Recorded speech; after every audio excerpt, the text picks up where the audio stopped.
Olá, um grande abraço, uma boa tarde para você, internauta, você que está acompanhando a partir deste momento a Sabatina 2012, que é uma parceria da TV Serra Dourada também com o portal de notícias Mais Goiás. Nós estamos encerrando hoje essa série de entrevistas, com os candidatos a prefeito de Goiânia, e hoje estamos recebendo o candidato Simeison Silveira, que é vereador por Goiânia e candidato pelo PSC. Boa tarde ao senhor. Boa tarde a todos vocês que estão nos assistindo. Boa tarde, Jordevar. Boa tarde, Marcelo Heleno. Boa tarde, Luciana. Boa tarde, Carlos Pereira. Boa tarde, então, a todos vocês. Carlos Pereira, representando aqui a Rádio Difusora. Um grande abraço a você. Grande abraço, Jordevar. Vamos, então, ao último embate desta sabatina da TV Serra Dourada, que a gente está participando com o maior prazer, a Rádio Difusora. Nós também recebendo vocês com o maior prazer. Luciana Finholdi, boa tarde a você. Oi, boa tarde, de novo estamos aqui. Boa tarde, candidato, um prazer recebê-lo. Marcelo Heleno, da Rádio 730, ele que dirige todo o jornalismo da emissora, nosso companheiro de trabalho aqui na Sabatina. Boa tarde a você. Boa tarde, Jordevar, preparado para mais uma entrevista que espero seja proveitosa. Boa tarde, Simeison, colegas. E depois da entrevista, para fechar com chave de ouro, aquele lanche e a comemoração do aniversário do Vila Nova. Já foi encomendado pão de queijo e suco, tá bom? Então tá bom. E a nossa entrevista começa agora, a gente vai conhecer um pouquinho mais do candidato Simeison Silveira. A vida política do vereador Simeison Silveira começou aos 25 anos. Ele foi presidente da ala jovem do Partido Social Cristão. Apoiou o prefeito Iris Rezende na campanha de 2004 e por 2 anos foi assessor do prefeito e coordenador do Banco do Povo. Em 2006, se candidatou a deputado estadual pelo PMDB, mas perdeu. Voltou para o PSC e foi eleito vereador. Hoje, preside a Comissão de Esporte, Lazer e Turismo da Câmara. Candidato, o nome do senhor foi um dos últimos a aparecer como candidato aí à Prefeitura de Goiânia. O que levou o senhor a definir ser candidato? Olha, primeiro essa junção, essa convergência deste grupo, que hoje eu participo e tenho a alegria de participar desse grupo, que traz as figuras minha, Rafael Raif, que representa o DEM, Ronaldo Caiado, Vanderlan Cardoso, Jorcelino Braga, composição dos partidos PSC, PRP e DEM, entendendo que precisávamos apresentar à população uma nova proposta, um novo caminho político para Goiânia e para Goiás. Nós achamos que o momento era o momento exato, como nós não queríamos caminhar com os grupos que já estavam propostos, ligados ao governo municipal, ao governo estadual, entendemos que precisávamos abrir uma nova perspectiva e apresentar esse novo grupo à população goianiense para que ela mesma avalie e possa buscar uma nova perspectiva política para Goiânia e para Goiás. Em que o senhor vai ser diferente dos outros candidatos? Essa proposta é diferente em que, candidato? Olha, eu não tenho dúvida, Marcelo Heleno, que no estilo de gestão, na forma de gerenciar a cidade, nós temos um exemplo muito claro daquilo que nós queremos aplicar em Goiânia, o exemplo daquilo que já fez Vanderlan Cardoso em Senador Canedo. Os princípios são os mesmos, os princípios administrativos são os mesmos. É lógico, resguardadas as devidas proporções de uma cidade como Goiânia. Agora, eu sempre tenho dito, os princípios administrativos, ele cabe tanto na minha casa, como na gestão da cidade, como em qualquer lugar. Os princípios são os mesmos. É justamente essa forma de gerir, de aproximar a administração pública das pessoas no seu dia a dia, seja através da forma física das nossas centrais administrativas nas regiões, ou seja, através dos mecanismos eletrônicos que nós usaremos para que a população ela tenha acesso à prefeitura aonde quer que ela esteja, seja através de um celular, seja em casa através de uma internet.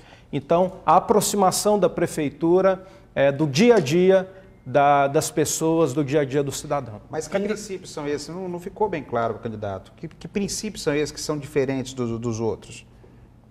Os princípios na forma de fazer, os princípios na forma de gerir. Então, basta-se fazer o choque das formas de administrar, daquilo que nós apresentamos e daquilo que já foi efetivado, inclusive, por Vanderlan Cardoso, e a forma que é administrada hoje Goiânia.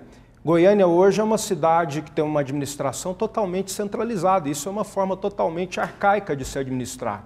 Hoje não se aplica esse tipo de administração em praticamente nenhuma capital do Brasil. Todas as capitais já têm um modelo diferente de gestão. Então nós precisamos colocar a Goiânia no século XXI, utilizando as ferramentas eletrônicas e descentralizando, jogando a administração pública para o dia a dia do cidadão. Isso é uma forma totalmente diferente do que é aplicado hoje. Mas o senhor até pouco tempo estava na administração do prefeito Paulo Garcia, e nesse tempo o senhor não criticava essa administração. E, além disso, eu queria que o senhor falasse um pouco sobre isso, né? O senhor esteve na administração. E também essa terceira via, porque ela surgiu com... Se tenta isso há muito tempo, Vanderlan teve alguma coisa da terceira via, mas teve 20%, me parece, na última eleição, é isso? Não teve... Mas ele não tem uma ligação forte com Goiânia, ou seja, o senhor acredita mesmo que essa terceira via é uma coisa que possa realmente se consolidar? Porque as análises que a gente vê dos cientistas políticos é de que não há espaço para essa terceira via ainda aqui em Goiânia. Então, eu prefiro que o senhor responda a questão da participação do senhor na administração. Olha, minha participação na administração de Goiânia foi uma participação extremamente positiva. Eu deixei as minhas marcas, mas nunca deixei de questionar a prefeitura naquilo que eu via que estava errado. Por exemplo, eu participei também da administração do ex-prefeito Iris Rezende e fui um crítico veemente quando ele fechou para mim 2 programas sociais vitais para a cidade, como era o Banco do Povo e o Cidadão 2000. Fui para a Câmara Municipal como membro da base, critiquei, fui aos jornais e fui repreendido por isso de uma forma veemente, mas não deixei de deixar muito clara a minha posição. Agora, na gestão do atual prefeito, eu questionei de uma forma também veemente, por exemplo, o fim da Secretaria de Turismo. Fui para as tribunas, movimentei a cidade, ele fez a extinção da secretaria e depois reconheceu o seu erro, retornando à secretaria. Então, nunca deixei de questionar aquilo que precisava ser questionado. A minha participação na prefeitura foi uma participação extremamente rápida. O partido ficou 2 meses apenas na prefeitura, porque nós temos uma ligação histórica com Vanderlan Cardoso. A partir do momento que o grupo entendeu que não era mais o caminho, nós... até por entender que era necessário uma nova proposta para Goiânia, nós saímos da administração e fomos buscar um caminho justamente para buscar uma nova perspectiva para Goiânia. O senhor está dizendo que é oposição tanto ao governo municipal quanto ao estadual, não é isso? Quer dizer, o nome do senhor, quando o senhor fala em Vanderlan Cardoso e fala também em Ronaldo Caiado, não seria exatamente, eu quero completar a pergunta do Carlos Pereira, para montar uma terceira via, já pensando em 2014? Olha, eu não tenho dúvida que esta aliança é uma aliança com pessoas extremamente qualificadas, preparadas, uma aliança com pessoas que terá da população uma avaliação, não tenho dúvida, muito positiva. Primeiro, porque quando você avalia as próprias pesquisas que estão aí sendo colocadas, divulgadas, é muito claro, é muito notório que a população ela quer uma perspectiva e um caminho novo do que está apresentado. Hoje, as primeiras candidaturas a serem colocadas foram candidaturas ligadas ao governo municipal e ao governo estadual. Os números das pesquisas não indicam isso. Olha, os números da pesquisa mostram claramente que o caminho está aberto. O candidato Paulo Garcia e os outros. Não, nós temos 75% de indecisos em Goiânia. Isso aí é algo que mostra um caminho totalmente aberto, que a população, na sua ampla maioria, não quer aquilo que está proposto, tanto é que 75% da população está indecisa. Então, o caminho está totalmente aberto e eu entendo que esses resultados das pesquisas, ele expressa justamente o desejo do eleitor de buscar um caminho diferente do que já está. Só para terminar, Luciana, aqui, assim, a terceira via, por exemplo, o DEM, o Democratas, é um partido que vem perdendo muito espaço, ou seja, o PSD, com a criação do PSD, perdeu muito espaço. O Vanderlan estava no PMDB até pouco tempo, deixou o PMDB e hoje está sem partido, mas pelas informações que a gente tem força no PSC. Ou seja, são duas lideranças políticas que no momento não tem essa força política para ter uma terceira via hoje na capital. Essa, pelo menos, é a avaliação que se faz de momento. Olha, por exemplo, o DEM. O DEM perdeu em quantidade, mas ganhou muito em qualidade. Ganhou na sua credibilidade, ganhou no seu discurso, ganhou na sua ética. Então, eu creio que, sem dúvida nenhuma, a população vai avaliar isso. Política não se faz simplesmente com números, e a população hoje ela está muito atenta a isso. Ora, o que seria mais propício? Manter o senador, por exemplo, o senador Demóstenes no DEM, ou manter a coerência, a ética do partido? Logo no início, quando se apresentou as denúncias, extirpou e cortou na própria carne. Então, acho que essa é a boa política, quando se corta na própria carne para manter a qualidade, para manter o discurso, para manter a ética. Eu creio que é isso que vai pesar hoje na política e na avaliação do eleitor. Então, hoje nós somos um grupo que, apesar de não estarmos em uma ampla aliança, como tem os adversários, mas estamos com um grupo de muita credibilidade. Ora, você pode até se questionar, de repente, uma linha ideológica de um Caiado, mas você vai levantar o quê? Da credibilidade, da seriedade desse homem. Agora, da mesma forma a mim, da mesma forma Rafael Raif, da mesma forma Vanderlan Cardoso, toda essa aliança. Então não tenho dúvida, essa credibilidade, o eleitor vai pesar isso. O fato de o senhor ter participado da administração atual significa que no segundo turno, o senhor não conseguindo passar para o segundo turno, apoiaria Paulo Garcia? Não, de forma alguma. Nós estamos numa situação de independência. Eu não falo por mim sozinho. Uma vez não passando ao segundo turno, que eu não acredito, eu tenho a convicção de que essa nossa candidatura é uma candidatura que vai tomar um rumo de crescimento muito positivo, e nós estaremos no segundo turno, acredito muito nisso. E no segundo turno, em não passando, o grupo vai sentar, vai definir, mas hoje nós temos uma posição de independência e o caminho talvez a neutralidade. Candidato, o Rafael Raif é desconhecido em Goiânia, o Vanderlan é citado como exemplo de gestão, mas quando o senhor fala da participação da população e tal, Jorcelino Braga enfrentou críticas por não conversar com ninguém quando foi secretário da Fazenda e homem forte do governo, e o DEM não tem uma tradição também de ser um partido aberto à influência de todos, inclusive quando o senhor fala que tem o apoio do Caiado, os outros grandes nomes do DEM em Goiás não estão abraçando a sua candidatura. Como é que o senhor consegue conviver com essa situação? Olha, primeiro eu queria saber quem falou que não estão, porque nós estamos conversando com todos eles e o caminho está muito aberto. É lógico que você tem que construir, né, dia após dia, mas eu não tenho dúvida que aos poucos nós vamos construindo isso. O vice-governador José Elton está? Eu gostaria só de responder a pergunta.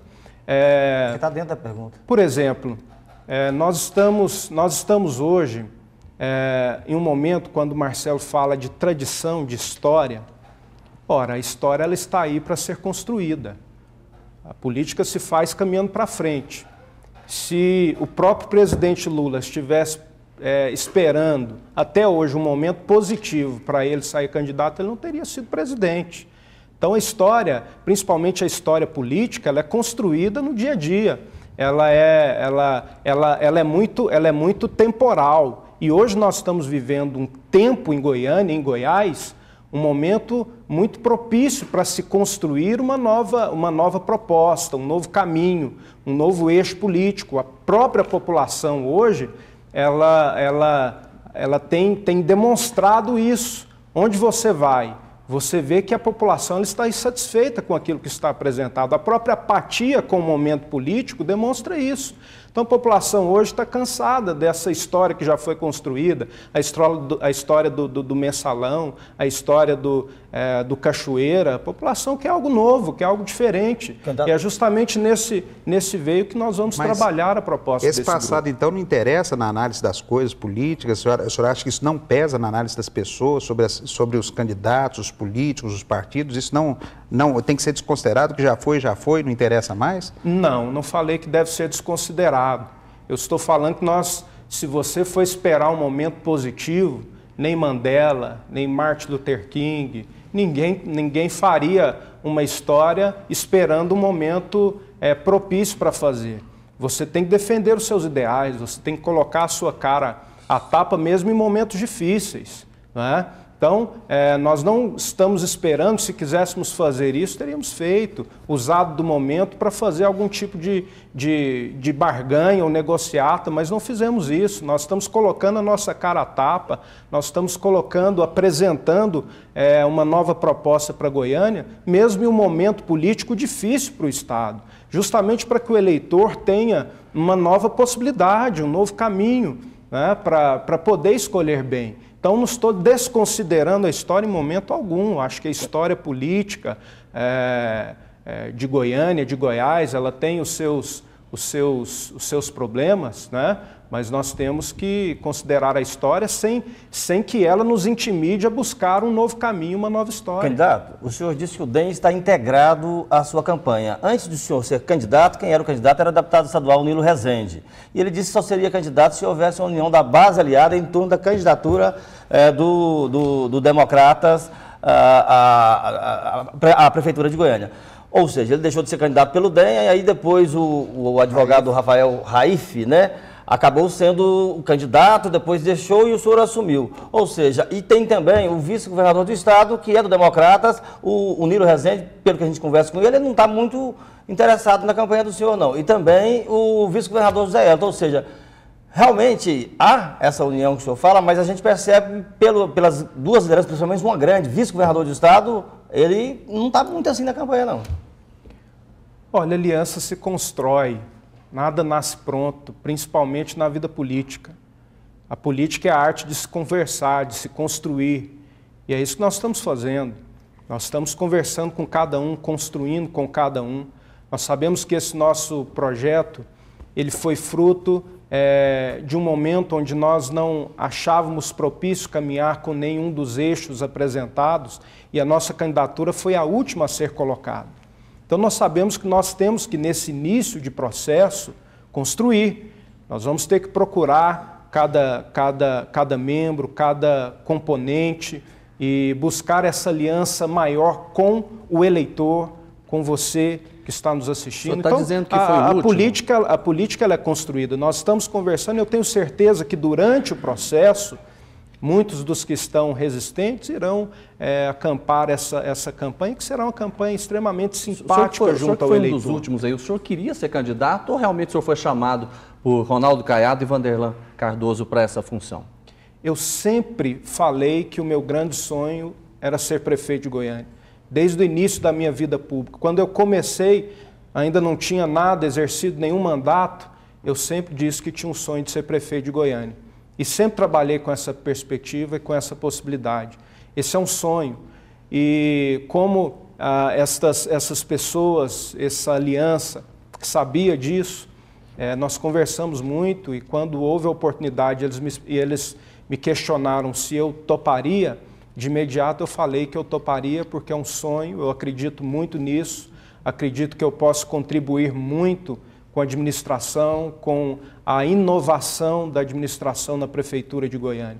Então, esse foi um anseio que eu sempre nutri. Por que então o senhor não se lançou como pré-candidato antes? Porque lançar uma candidatura... Pelo menos dizer que queria.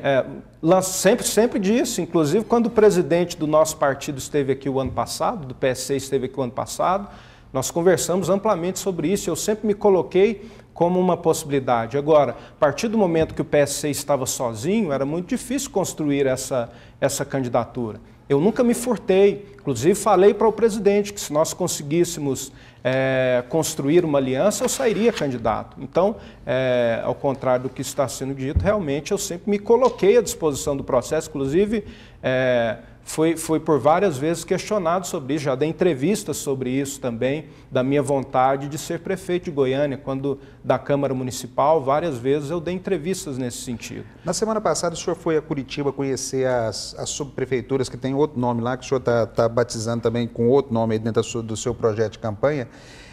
Como é que o senhor imagina que funcionaria essas subprefeituras? Que tipo de serviço a prefeitura estaria oferecendo nessas subprefeituras para aproximar dos problemas da população? Olha, primeiro, porque eu fui a Curitiba? Fui porque em Curitiba é o modelo daquilo que nós queremos aplicar em Goiânia. Existem vários tipos de subprefeituras, de administrações regionais. Mas o modelo que nós queremos trazer para Goiânia é o modelo de Curitiba.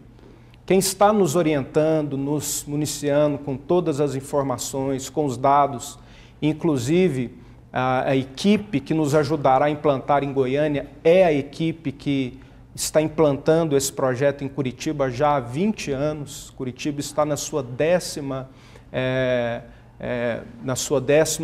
administração regional dentro da cidade. E por que nós fomos a Curitiba? Hoje, essa concepção que foi formada em Curitiba, ela começou com o DEM, começou com o Cássio Taniguchi, que é justamente a pessoa que está nos orientando, que está nos ajudando, está nos repassando todas as informações, inclusive estará na nossa campanha. Então, quando nós falamos sobre descentralização, nós estamos falando com a propriedade daquilo que já foi aplicado e está funcionando. É muito diferente você falar daquilo que você não sabe muito bem como fazer, mas nós estamos falando daquilo que está funcionando e do modelo que nós vamos aplicar em Curitiba, e quem aplicou em Curitiba estará conosco aqui aplicando em Goiânia. Agora, de que forma seria essa participação popular nessas subprefeituras? E o que vai ter nelas, Exato, eu gostaria só de concluir. O que é uma subprefeitura? Não é o trabalho simplesmente do atendimento, o atendimento na região.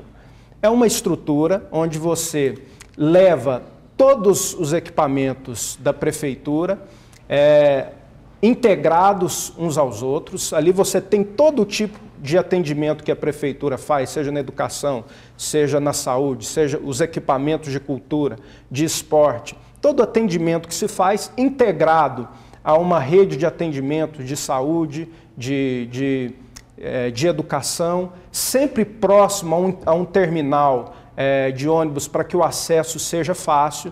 Então, essa concepção, esse modelo que traz todo esse equipamento de forma que as pessoas elas resolvam as suas demandas próximo da sua localidade, próximo da sua casa, próximo da onde ela vive no seu dia a dia. E ali, não só um mecanismo de resolver as suas demandas, mas um local onde ela poderá conviver com as pessoas, com aqueles munícipes que estão ali naquela mesma região. Então, uma série de mecanismos que são implantados gradativamente. A partir do momento que se implanta, em Curitiba se chama Rua do Lazer, você vai levando os equipamentos públicos gradativos para que toda a demanda da região ela seja resolvida ali, e ali também seja um centro de convivência para que a população ela possa ter ali o seu momento de lazer, de cultura, tudo integrado no mesmo local. Quem administraria essas subprefeituras? Gestores regionais. Isso é interessante dizer, Jorge. Seriam políticos que perderam eleições ou seriam técnicos? De forma alguma. Aí é uma questão vital. Quando se tentou aplicar a subprefeitura em Goiânia, se tentou aplicar com caráter político. Aí o problema foi sério, porque nós não queremos políticos para gerir as subprefeituras. Não que o político não seja útil, o vereador ele será parceiro de primeira mão das subprefeituras. Mas o caráter, inclusive em Curitiba, se assina um termo público de que esse gestor ele não participará de processos eletivos, porque o que nós queremos são gestores, são pessoas com perfil administrativo para tratar as demandas de uma forma administrativa. Agora, o vereador, ele será importantíssimo nesse processo, ele fará a parte política, o gestor fará a parte técnica. Então, nós não teremos nenhum político nas administrações regionais. O senhor imagina quantas subprefeituras para Goiânia? Olha, em Goiânia nós queremos fazer de uma forma gradativa. Goiânia está dividida em 12 regiões. Não seria aqui honesto da minha parte que nós terminaríamos a nossa gestão com 12. Preste atenção. Em Curitiba, em 20 anos, eles estão aplicando agora a 10ª subprefeitura, a 10ª regional. Nós temos a convicção de que podemos, durante a nossa gestão, terminar a gestão com 4 subprefeituras. Essa é a nossa meta, esse é o nosso foco. Mas o ideal é que em um período aí de 10 a 15 anos, Goiânia tenha 12 centrais regionais. Candidato, quando se discutiu a primeira vez a questão das subprefeituras, houve pressão da Câmara Municipal, dos vereadores, em relação a que essas subprefeituras poderiam tirar aí o trabalho que é desenvolvido pelos vereadores nos bairros de Goiânia. Como é que o senhor viu essa relação dessa pressão dos vereadores à Câmara Municipal quando se tentou discutir esse projeto aqui na capital e depois acabou sendo abortado o projeto? Olha, há uma confusão muito grande nessa informação. Primeiro, porque a Câmara não foi contra a descentralização da administração. Muito pelo contrário. A Câmara aprovou o projeto e entregou o projeto aprovado ao prefeito. Onde houve confusão? A confusão houve quando se tentou aplicar usando caráter político. Isso nós não iríamos aceitar mesmo, porque nós queremos que as subprefeituras, e o vereador também quer que as centrais regionais de gestão sejam centrais, sejam instituições administrativas, porque o trabalho político o vereador já faz. O senhor acha que é possível? A partir do momento que se entrou com caráter político, para que políticos administrassem, fazer das administrações regionais feudos políticos, com certeza ninguém vai conseguir aplicar em Goiânia esse estilo de descentralização usando o caráter político. O que o senhor vai conseguir aplicar em Goiânia com relação ao transporte? Qual que é o projeto? Olha, nós temos dito uma palavra que é extremamente importante com relação ao transporte em Goiânia. Coragem. Coragem de quê? Coragem de se tirar o foco, de se tirar a prioridade do que hoje é o transporte particular. Hoje, a prioridade em Goiânia é do particular. E nós vamos jogar essa prioridade, que hoje é do particular, vamos jogar essa prioridade para o coletivo. Então, essa é a nossa a palavra que dá início a todo o nosso projeto para a mobilidade, não só para o transporte, mas para a mobilidade em Goiânia, não só para a questão do trânsito. Porque falar de trânsito, nós precisamos falar de todo um processo de mobilidade. Então, nós partimos do princípio da prioridade do coletivo. Hoje, 770 mil pessoas usam transporte coletivo em Goiânia. E, infelizmente, essa grande, ampla maioria, ela não tem a sua prioridade. Agora, discutir o trânsito, nós temos que falar de uma série de questões que tem que ser discutida com coragem. Por exemplo, nós precisamos tratar de problemas como cidade que tem tentado resolver os seus problemas de mobilidade. Algumas vias em horários de rush, elas precisam se tornar vias de sentido único naquele período específico para que dê fluidez. Nós estamos com estudo em andamento T7, T4, T9, Castelo Branco, Bernardo Saião, uma série, nós já passamos para um grupo de estudo uma série de vias que nós queremos discutir com a população e aplicar aquilo que se aplica já em várias cidades, em períodos de grande fluxo, você dá fluidez usando o sentido único. Nós precisamos discutir, por exemplo, escalonamento. Nós temos que discutir com a população, diferenciar horários para a construção civil, para o comércio, para as escolas, para o funcionamento público. São medidas também têm sido buscadas por cidades que têm tentado resolver o seu problema de trânsito. Precisamos aplicar algo que já passou da hora de se aplicar em Goiânia, que são as ciclovias, que é uma forma moderna e que a população tem, principalmente nas grandes cidades que têm grandes problemas de trânsito, optado muito por esse meio de transporte. Há um apelo muito forte nesse sentido e há uma direção hoje nacional do plano de mobilidade nacional para se aplicar em ciclovias. Já está previsto e aprovado no plano diretor.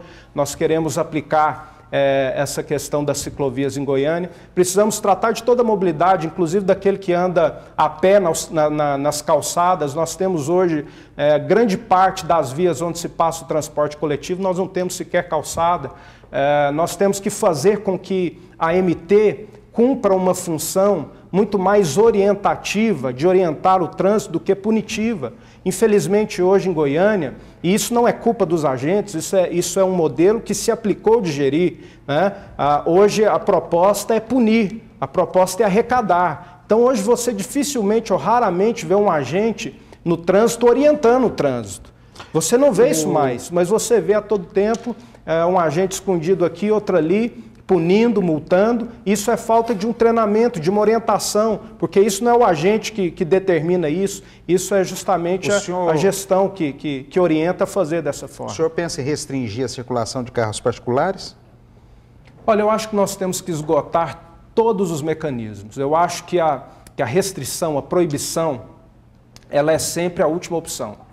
A partir do momento que todas as outras opções forem aplicadas e o problema não for resolvido, aí você tem que fazer o que foi feito em São Paulo, tentar um rodízio, tentar uma outra forma. Mas só depois de esgotado todas as formas, todas as outras tentativas. O senhor falou na questão da possibilidade de implantar sentido único em algumas vias, o senhor falou várias aí, T7, T4, Avenida Bernardo Saião. Eu estou preocupado é o seguinte, por exemplo, se o senhor pegar a Avenida Bernardo Saião e colocar apenas um sentido ali, quer dizer, qual é a alternativa que os outros veículos que vão em sentido contrário teriam? Porque ali você não tem alternativa. Exatamente, a proposta seria interessante se tivesse alternativa para os outros veículos que vão no sentido contrário, e não tem. Por isso que nós estamos fazendo os estudos. Existem vias que você vai conseguir aplicar. Bernardo Saião, nós temos uma via atrás que ela poderia fazer uma ligação. Nós temos uma série de avenidas que ligam. Por exemplo, a Marechal Rondon, nós temos a avenida do cemitério, que ela, com uma ponte ali, você resolve o problema. Eu estou dizendo se o senhor sair, por exemplo, do Crimeia Oeste e ir para Campinas. O senhor só tem basicamente a Avenida Bernardo Saião. É por isso que nós estamos fazendo os estudos para definir quais as vias e os horários. Então, não estou aqui afirmando que essas vias terão, mas elas terão. Vou apresentar à população fruto de um estudo. Nós estamos falando de alguns locais que estão em estudo. O senhor defende fechar vias também, deixar exclusivamente para o transporte coletivo? Olha, os corredores, eles também estão previstos no plano diretor. Então, você tem que dar a prioridade ao coletivo. Agora, nós não estamos em estudo de fechar nenhuma via. Nós queremos, em todas as vias que estão previstas no plano diretor, dar a fluidez e dar ao ônibus total prioridade. VLT, BRB, ou metrô, propostas já surgiram aqui nos outros candidatos. O senhor aprova alguma delas? O que o senhor pensa Olha, disso? eu vejo o seguinte. Falar em metrô hoje é uma alternativa extremamente cara e nós não teríamos hoje a condição, e eu creio que não é o perfil de Goiânia. O que eu entendo? Eu entendo que ainda nós temos que esgotar o transporte sobre rodas, o coletivo sobre rodas.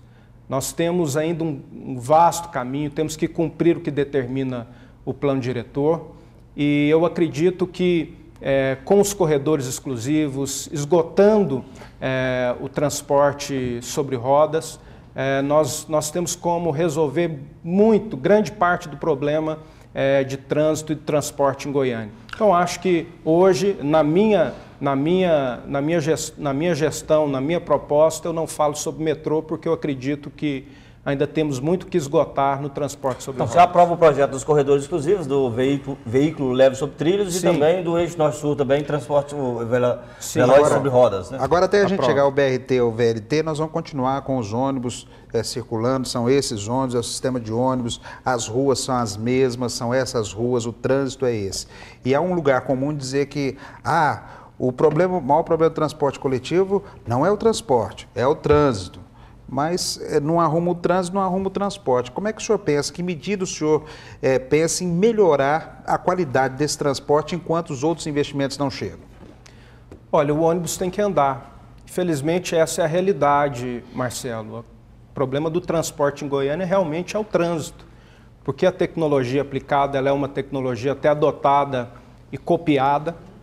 A qualidade da frota ela é satisfatória. Agora, o problema realmente do trânsito, do transporte em Goiânia, ele é o trânsito. Então, não tem como a gente fugir disso. Temos que buscar resolver a questão do trânsito, principalmente para que o ônibus ande. O ônibus anda hoje em Goiânia entre 8 e 10 quilômetros. É a média do que caminha o ônibus em Goiânia. Então, nós temos que elevar essa média para entre 25 e 30 quilômetros. Hoje nós já temos, por exemplo, em Curitiba, que nós visitamos lá os meios de transporte em Curitiba, e hoje o ônibus em Curitiba ele já anda em uma média de 28 quilômetros. Então, isso é aquilo que nós temos que buscar como modelo. Candidato, mas o próprio prefeito Paulo Garcia teve ontem aqui, ele admitiu que a fiscalização não funciona Não existem fiscais, né? do sistema de transporte e, consequentemente, as planilhas que são lançadas lá pelas empresas não são fiscalizadas efetivamente hoje. O senhor pode garantir, alguém na cidade pode garantir que essas planilhas são cumpridas? Olha, eu tenho a certeza que a fiscalização e o controle, ela é o modelo daquilo que se tem que aplicar como gestão. Eu acho que essa é a obrigação do próprio gestor. Então, o gestor, quando ele admite que ele não dá conta de administrar, de controlar, eu acho que ele está admitindo a sua própria falha. Então, como é que o senhor vai controlar, então? Olha, o controle ele será feito com todos os mecanismos eletrônicos, com as pessoas qualificadas para isso. Você não tem segredo para isso. O controle é fruto de uma gestão efetiva, de uma administração efetiva. Mas quando o senhor fala isso, o senhor precisa ter dinheiro. Né? O senhor precisa contratar mais fiscais, que não tem. Né? O senhor coloca esses equipamentos eletrônicos, o senhor tem que ter dinheiro. E a prefeitura, que se sabe, não tem dinheiro sobrando assim. De onde o senhor ia tirar dinheiro? Fiscais você tem nos seus quadros, você tem que fazer funcionar a gestão. A prefeitura diz que não tem suficiente. Mas deveria ter. E não tem também deveria demitir um pouquinho de barulho, comissionado, que tem muito. Deveria demitir um pouco de comissionado. É o que eu estou falando, falta gestão. Onde falta gestão, você vai ter dificuldade sempre. E não é só no transporte. A falta de gestão hoje ela está apresentada em todas as áreas. Então, quando falta gestão, isso vai ser refletido em todas as áreas, seja ela no transporte, seja ela na saúde, seja ela na educação. Então, essa falta de gestão, eu não tenho fiscais. Demite um pouco de comissionado que você vai conseguir. Onde está sobrando comissionado? Em toda prefeitura tem muito comissionado. Eu acho que essa é uma política que precisa mudar. Né? Inclusive, na Câmara, eu votei um projeto para terminar e extinguir os cargos comissionados. Então, eu acho que o comissionado ele tem que ser uma faixa muito pequena na prefeitura, porque os comissionados servem para atender a demanda política. E hoje Goiânia precisa de gestão, precisa ser administrada. E essa é a dificuldade. Quando nós falamos do trânsito, do transporte, em todas as áreas, a grande dificuldade é com essas simples palavras: gestão, administração, gerenciamento. Isso falta em Goiânia. O senhor indicou gente para ocupar cargo comissionado da prefeitura? O partido tinha o secretário, o chefe de gabinete e um jurídico. Esse era o quadro que nós tínhamos e que já foi devolvido. Hoje não temos absolutamente nada. Pois não. Mudando de assunto um pouquinho, passando para outro assunto que foi bastante debatido aqui, a participação da Prefeitura na segurança pública. Surgiram diversas propostas, tem candidatos prometendo anjos nos bairros, tem outros candidatos prometendo uma participação mais efetiva da Guarda Municipal. O senhor tem como proposta o que para que a Prefeitura possa auxiliar o Estado na questão de segurança pública, já que a violência anda aumentando cada vez mais? Veja bem, hoje Goiânia, e as pesquisas mostram isso, é uma das cidades onde o cidadão tem o maior sentimento de insegurança. Isso se deve a esse fator violência que está em todos os cantos, em todos os bairros. E as pesquisas também mostram que 80% da violência hoje em Goiânia, eu creio que não é só em Goiânia, no Brasil todo, ela está diretamente ligada ao consumo, ao tráfico de drogas.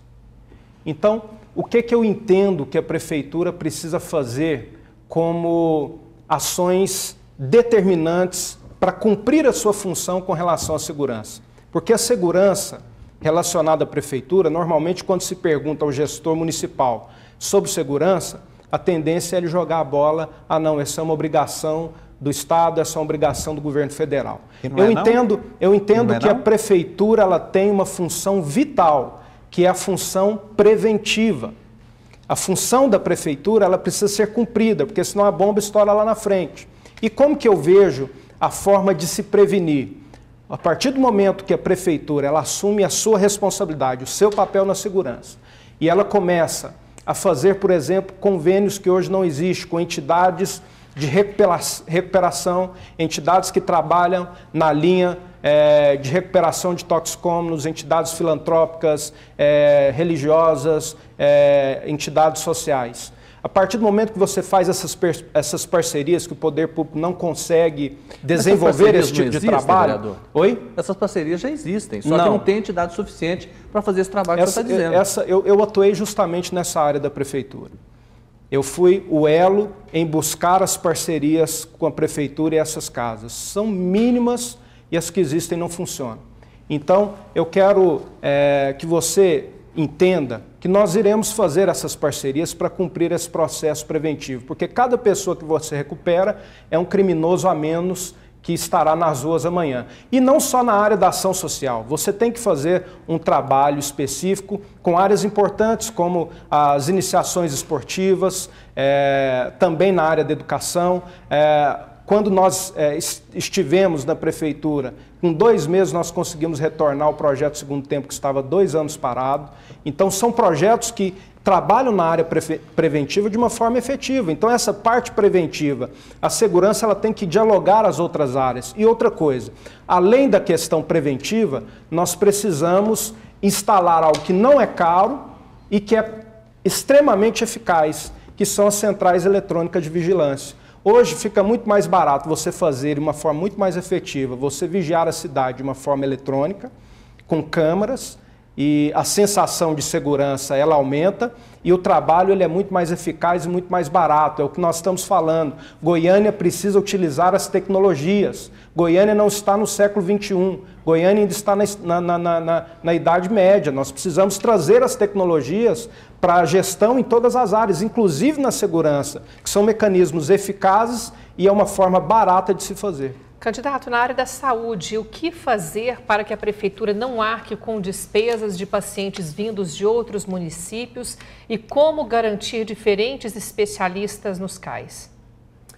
Olha, como fazer para você não atender uma pessoa de fora? É muito difícil você estabelecer esse critério. E Goiânia hoje, nós não podemos correr dessa situação.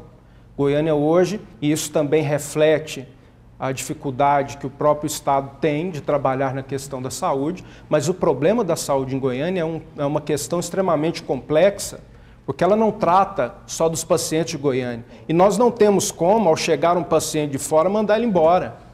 Isso é inviável, é impossível e é desumano fazer. Então, a saúde ela é uma questão que o governo federal não pode lavar as mãos, o Estado tem que cumprir a sua função e o município fazer a sua tarefa. Quando um falha, sobrecarrega o outro sistema. Goiânia hoje está extremamente sobrecarregada. E é o que nós falamos desde o início e voltamos a bater nessa tecla. A falta de gestão, a falta de gerenciamento, ela tem causado problemas sérios em todas as áreas, principalmente na área da saúde, onde a população sente mais. Mas qual é a saída, então? É o que eu vou falar agora. Quando nós vemos, não é só a questão das especialidades. Quando nós falamos da falta de gestão, nós temos problema em todos os pontos, a começar das questões de prevenção em Goiânia. Hoje nós não vemos programas de prevenção funcionar, que é um exemplo muito claro. Cadê a prevenção dos programas de obesidade, que o governo federal tem verbas disponíveis para isso, isso não está sendo aplicado em Goiânia. E isso é uma bomba que vai estourar daqui a alguns anos. Hoje a metade das nossas crianças estão obesas, estão em sobrepeso e nós não estamos vendo os projetos preventivos. Então na prevenção nós já temos problema. Partimos da prevenção, qual seria a outra etapa da saúde? Os exames, as consultas e os medicamentos.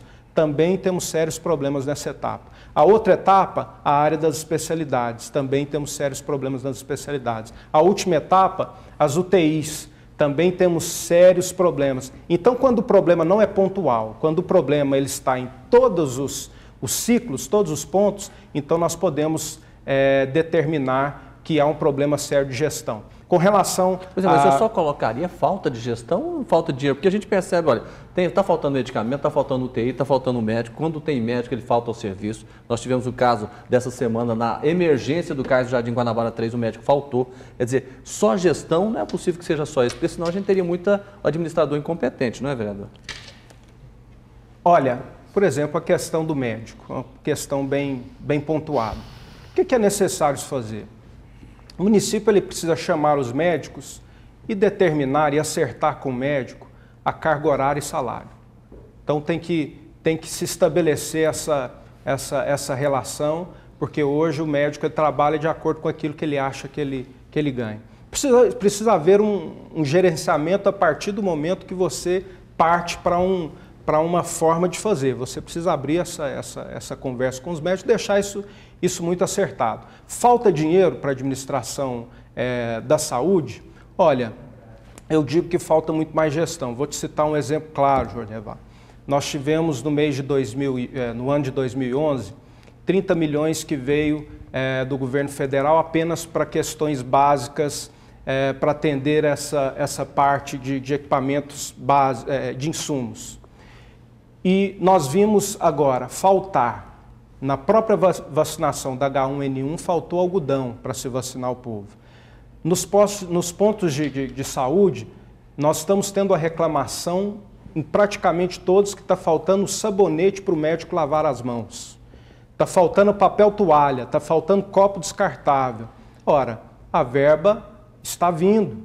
Agora, gerenciar isso de forma que o resultado ele venha para o fim, porque a verba está vindo. Goiânia aplica até mais do que determina a lei em saúde. Está aplicando mais do que determina a lei. Candidato, eu estou assustado. Os recursos estão vindo. Agora, nós precisamos fazer com que esse recurso chegue ao serviço, ao ponto final, ao munícipe, ao atendimento. Quando eu vejo o senhor falar que o médico tem que pactuar com o médico, quando ele assina um contrato, seja um contrato temporário, ou ele presta um concurso e assume uma vaga, já não está determinado quanto ele vai ganhar, qual é a carga horária que ele tem que dedicar.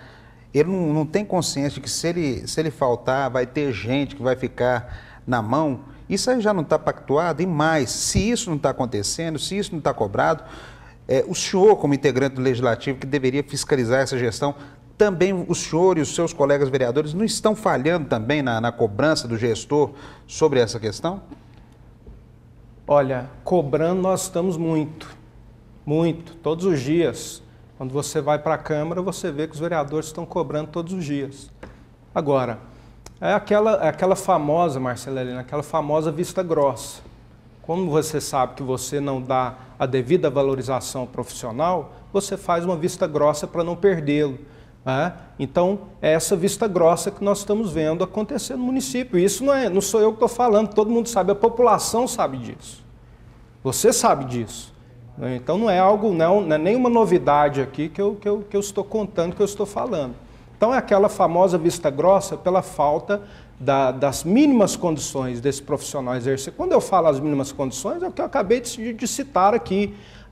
As mínimas condições do médico fazer a sua parte preventiva, que é lavar as mãos. Quando falta o sabonete para isso, que condições eu estou dando para um médico trabalhar em Goiânia? Então não há condições, não há o salário adequado, então o médico ele acaba tendo que buscar outros meios, e a prefeitura faz vista grossa. Então o que nós vemos hoje é justamente isso. E todo mundo sabe disso, vocês sabem disso. Candidato, antes do outro tema que eu quero abordar, vou falar sobre o CIMEIs também, que foi muito discutido aqui, todos os candidatos falando sobre essa situação. Afinal de contas, a educação infantil é uma prioridade, as mães precisam sair para trabalhar e é a mesma coisa. Cadê o dinheiro? O dinheiro tem, não tem, mas não se faz o necessário para que a população possa as mães possam deixar as suas crianças. O que o senhor propõe em relação à educação infantil? E a educação em geral também, né? Mas principalmente a infantil. A educação municipal talvez seja a etapa mais importante da educação, de todos os níveis da educação, porque a educação municipal ela trata da educação infantil, da base, da estrutura básica para que as outras etapas da educação funcionem bem, e essa precisa funcionar bem. E hoje a grande demanda da prefeitura é justamente aquilo que você citou, que é a questão do CMEIs. A prefeitura divulga um déficit em torno de 5 mil.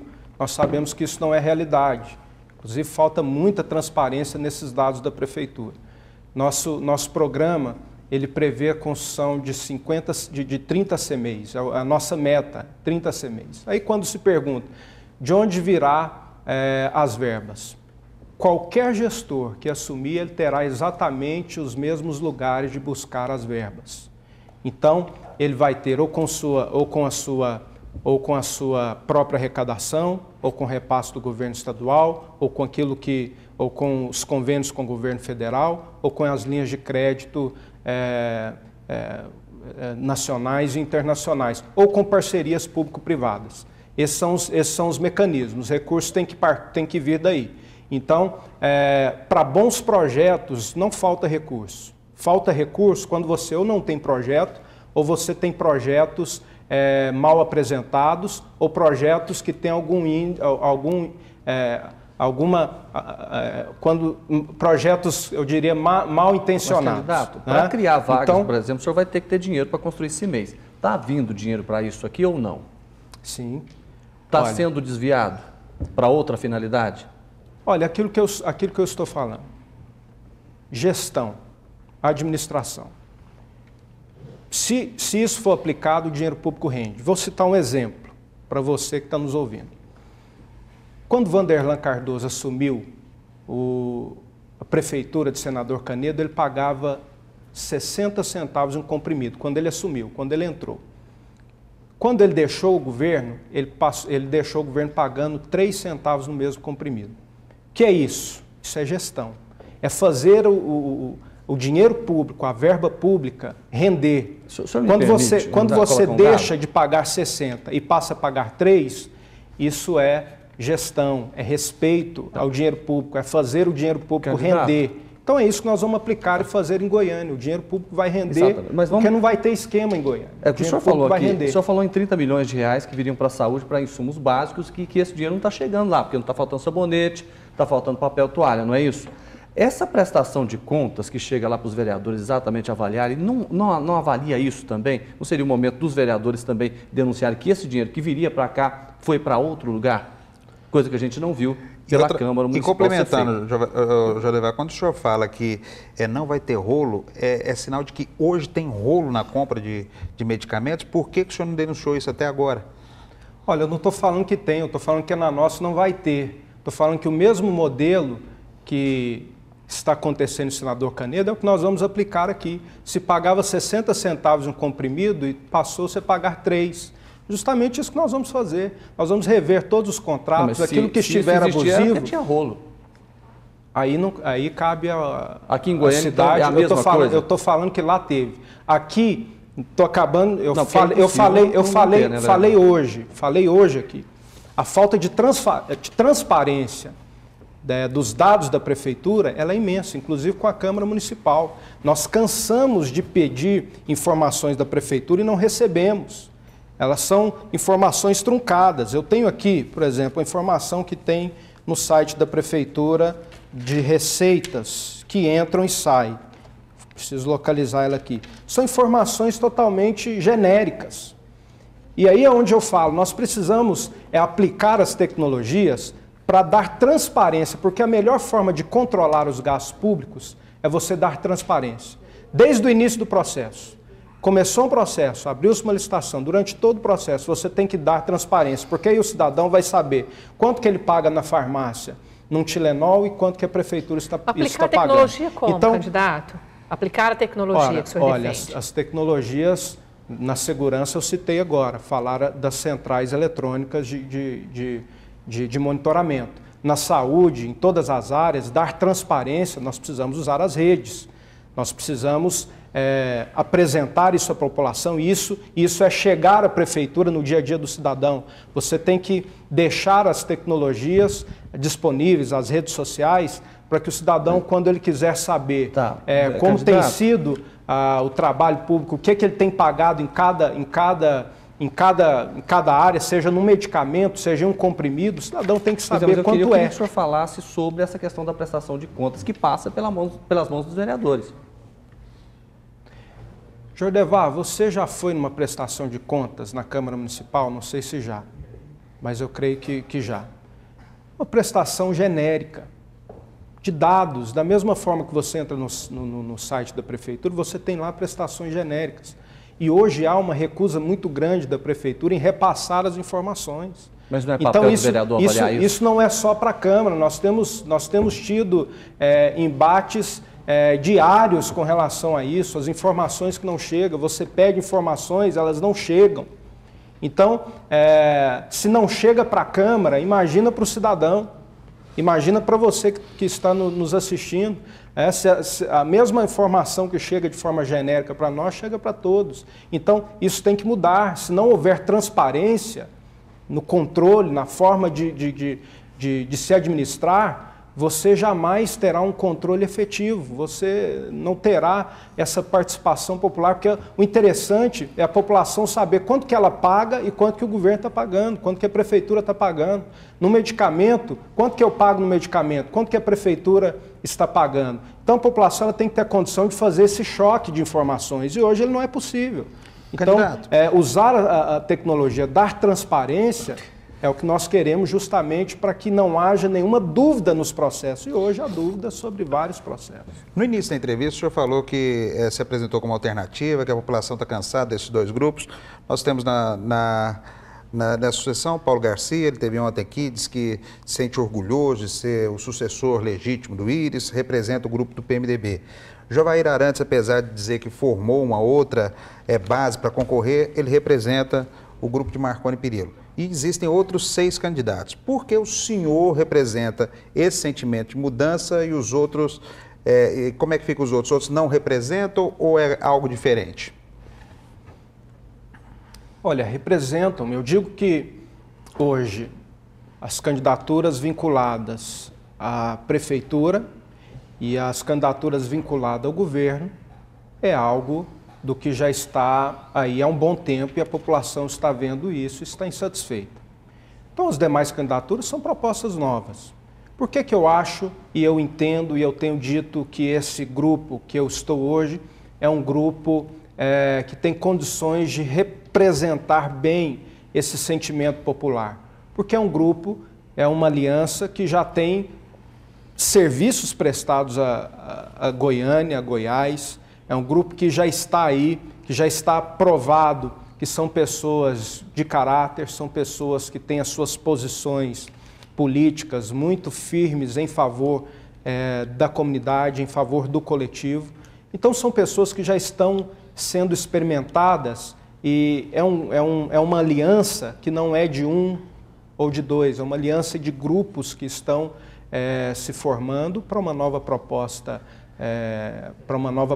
política. Eu não estou aqui falando que eu sou o paladino da mudança. Eu estou falando que nós temos uma proposta também para Goiânia.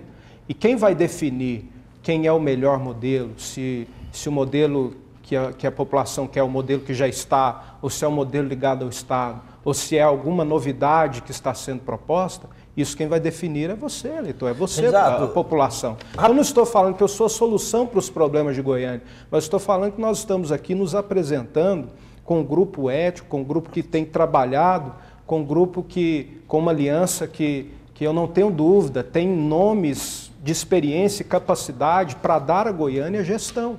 Tá certo. Essa é o que nós estamos encerrando aqui, o nosso tempo está esgotado, né? O senhor tem 1 minuto para se despedir do nosso internauta. Olha, eu quero agradecer muito à TV Serra Dourada, porque quando ela abre esse espaço, ela faz com que você, eleitor, tenha condição de definir melhor o seu voto. Então eu quero agradecer muito à TV Serra Dourada, na pessoa do Jordevar, na pessoa da Luciana. Quero agradecer muito também o Marcelo Heleno, também o Carlos Pereira.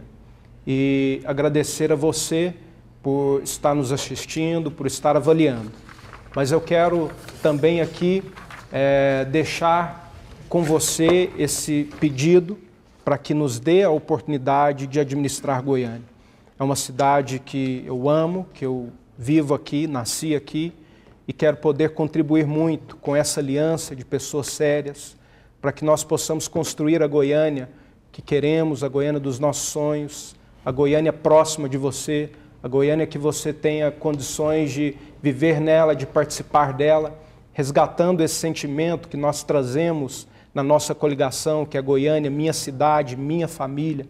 Esse sentimento é o que nós queremos resgatar, o sentimento familiar, o sentimento onde você cuida e é cuidado. Eu acho que essa também deve ser a relação nossa com Goiânia. Okay. Eu preciso cuidar e ser cuidado por ela. Muito obrigado. E eu quero aqui me despedir pedindo para que você avalie bem, porque esse processo será um processo difícil, um processo de muitas informações. Avalie, tome a sua decisão. Muito obrigado. Estamos encerrando hoje a Sabatina 2012, ouvindo os candidatos a prefeito de Goiânia. Temos a certeza que cumprimos o nosso papel. A TV Serra Dourada, numa parceria com o portal de notícias Mais Goiás. Nós dedicamos aí 1 hora de espaço para que cada candidato pudesse expor o seu pensamento, o seu plano de governo e tentar convencer você, eleitor. Temos a certeza, então, que fizemos a coisa certa e cumprimos o nosso papel. Quero agradecer aqui a participação do Carlos Pereira, que em nome da Rádio Difusora esteve aqui sempre com a gente, ao Adolfo Campos também, que participou com a gente desse processo todo de discussão. Em nome da Difusora, nosso muito obrigado. Obrigado a você, foi um prazer estar aqui com vocês, com a Luciana Finhold, com Marcelo Heleno e com os candidatos à Prefeitura de Goiânia. Luciana Finhold, obrigado pela sua participação também. Obrigada pela oportunidade, um grande abraço aos internautas e ao candidato. Obrigada.